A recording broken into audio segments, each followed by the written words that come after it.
आप सभी को एएस एकेडमी में स्वागत है। आप सभी जानते होंगे कि रेलवे एनटीपीसी 2025 का नोटिफिकेशन आ गया है। ये नोटिफिकेशन 2 टाइप का आता है, एक ग्रेजुएट और एक अंडर ग्रेजुएट। तो चलो हम लोग देखते हैं एनटीपीसी में ग्रेजुएट का कितना पोस्ट है, अंडर ग्रेजुएट में कितना पोस्ट है, उसके बाद इसमें कौन-कौन डाल सकते हैं, क्वालिफिकेशन क्या है ना? उसके बाद सिलेक्शन प्रोसेस क्या है, इस और सिलेबस क्या है, इस सब के बारे में डिस्कस करते हैं। चलिए हम लोग देखते हैं एनटीपीसी 2025 आरआरबी एनटीपीसी 2025 ये क्या होता है NTPC? Non technical popular category, ठीक है। NTPC NTPC non technical popular category. इसमें क्या होता है? नॉन टेक्निकल पॉपुलर, इसमें ऑफिशियल वर्क कराया जाता है, ठीक है ना। इसमें और रेलवे में नॉट मतलब ये ऑफिशियल वर्क कराया जाता है, कोई टेक्निकल वर्क नहीं कराया जाता, ठीक है। इसमें हम देखते हैं जैसे आप रेलवे स्टेशन जाते हैं तो क्या होता है, टिकट काउंटर होता है, उसमें टिकट करना पड़ता है, उसको टीटी रहता है, उसे चेक किया जाता है, वो सब वर्क दिया जाता है, ठीक है। इसमें जो है पोस्ट है 2 प्रकार का आता है, 2 प्रकार का। एक होता है ग्रेजुएट, है ना, और एक होता है अंडर ग्रेजुएट, अंडर ग्रेजुएट, है ना। अब हम लोग ग्रेजुएट में, ग्रेजुएट मतलब क्या होता है, कोई भी स्नातक डिग्री अगर आपके पास है तो इस पोस्ट में डाल सकते हैं। चाहे कोई भी डिग्री हो, चाहे बीए हो, बीएससी हो, बीकॉम हो या कोई भी स्ट्रीम से अगर आप ओनली ग्रेजुएशन है, पास किया हुआ है तो आप इसमें डाल सकते हैं। इसमें टोटल पोस्ट बात करते हैं, पोस्ट अगर बात करेंगे इसमें तो है 5,810 5,810 पोस्ट है, ठीक है ना। और इसमें 3,058 पोस्ट है, 3,058 पोस्ट है ना। इसमें ऑनलाइन डेट हम लोग बात करते हैं, ऑनलाइन डेट, ऑनलाइन करने का जो डेट है ये 21 अक्टूबर से 21 अक्टूबर से 20 नवंबर तक इसमें फॉर्म डाल सकते हैं, ठीक है। और ये 28 अक्टूबर से स्टार्ट है और ये 27 नवंबर तक फॉर्म अप्लाई कर सकते हैं, ठीक है। फी की बात करते हैं तो फी इसमें 500 रुपया लगता है, एग्जाम फी ना। ऑनलाइन का फी कितना, 500 रुपया लगता है। उसके बाद इसमें भी फी कितना लगता है, 500 रुपया। अब इसमें क्या होता है, ये नियम है रेलवे में कि आप अगर रिफंड इसमें 400 रुपये रिफंड कर दिया जाता है, रिफंड कर दिया जाता है। जब सीबीटी वन आप एग्जाम देते हैं 400 रुपये रिफंड कर दिया जाता है, कब, जब CBT one computer based test होता है। इसमें पहला स्टेज में जब आप अगर एग्जाम देते क्वालिफाई करते हैं, नहीं करते उससे मतलब नहीं, अगर एग्जाम देते हैं तो 400 रुपये आपको बैंक अकाउंट में रिफंड कर दिया जाता है। उसके बाद फिर आता है, इसमें भी वही नियम है, रिफंड कर दिया जाता है 500 रुपया, 400 रुपया रिफंड कर दिया जाता है कब, सीबीटी वन, जब सीबीटी वन आप एग्जाम देते हैं तो इसमें आप 400 रुपया रिफंड मिल जाता है। यहाँ तो समझ आ गया। तो हम लोग देखिए पोस्ट कितना है, ऑनलाइन डेट कितना है और फी कितना है और रिफंड कर जाता है इतना ना। अब एज के बारे में डिस्कस कर लेते हैं। एज है ना, एज में कितना एज से कितना एज तक डाल सकते हैं। ये होता है 18 से 33 वर्ष। ये किसका, जनरल, यूजी का बोल रहे हैं, ठीक है।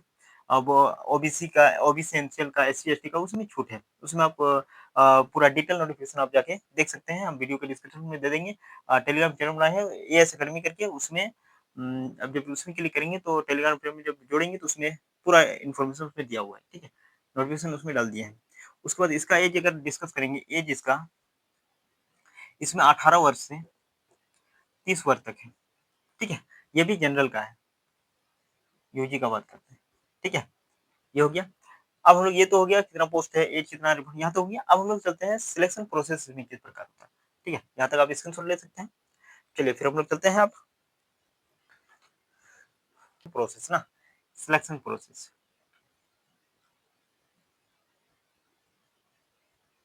सिलेक्शन प्रोसेस पहला स्टेप में होता है प्रीलिम्स। प्रीलिम्स, प्रीलिम्स में क्या होता है, 100 क्वेश्चन रहता है, आपको 100 क्वेश्चन दिया जाता है। ऑब्जेक्टिव क्वेश्चन रहता है, CBT one computer based exam होता है, 100 क्वेश्चन। इसका मार्क्स जो है 100 मार्क्स का होता है ना, 100 मार्क्स का होता है। और इसमें टाइम, टाइम दिया जाता है 90 मिनट, है ना। उसके बाद आता है मीन्स। मीन्स जब एग्जाम में बैठेंगे तो इसमें 20 क्वेश्चन बढ़ा देते हैं, 120 क्वेश्चन आ जाते हैं इसमें। और मार्क्स भी 20 मार्क्स बढ़ जाते हैं, 120 मार्क्स। और ये 90 मिनट का ही समय रहता है, क्वेश्चन बढ़ा देते हैं लेकिन समय 90 मिनट ही रहते हैं, ठीक है। और इसमें नेगेटिव मार्क्स भी है, मतलब वन थर्ड नेगेटिव मार्क्स है, ठीक है। वन थर्ड क्या है, नेगेटिव मार्क्स है। अब उसके बाद हम लोग चलते हैं, तीसरा नंबर में आता है स्किल टेस्ट। जब इसमें क्वालिफाई कर देंगे, इसमें क्वालिफाई कर देंगे तब आएंगे स्किल टेस्ट।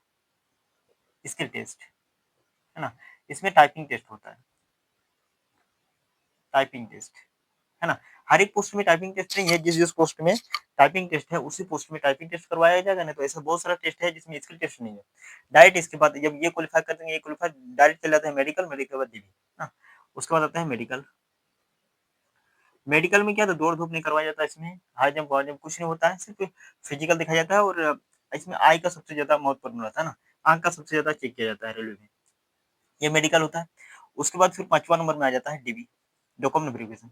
जब प्रीलिम्स आप क्वालीफाई कर देंगे, उसके बाद मेंस क्वालीफाई कर देंगे, उसके बाद फिर स्किल टेस्ट जिस पोस्ट में स्किल टेस्ट है, स्किल टेस्ट अगर स्किल टेस्ट जिस आप अप्लाई किए हैं और स्किल टेस्ट उसमें नहीं है, तो सीधा मेडिकल, मेडिकल के बाद डॉक्यूमेंट वेरिफिकेशन आपको उसके बाद यूनिवर्सिटी। ये तो प्रोसेस है, ये प्रोसेसिंग है। अब हम लोग चलते हैं सिलेबस में। सिलेबस में क्या-क्या पढ़ना है और किस आधार पर सिलेबस है वो देखते हैं। ठीक है? चलिए। अगर हम लोग सिलेबस का बात करें, सिलेबस तो एक होता है प्रीलिम्स और एक होता है मेंस, ना? प्रीलिम्स में क्या है, मैथ्स जो है ना, मैथ्स 30 क्वेश्चन रहता है, 30 मार्क्स का, ठीक है ना?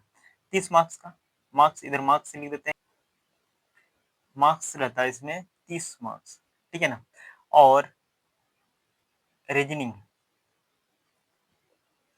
रीजनिंग का बात करते हैं तो इसमें भी 30 क्वेश्चन रहता है 30 मार्क्स का, है ना?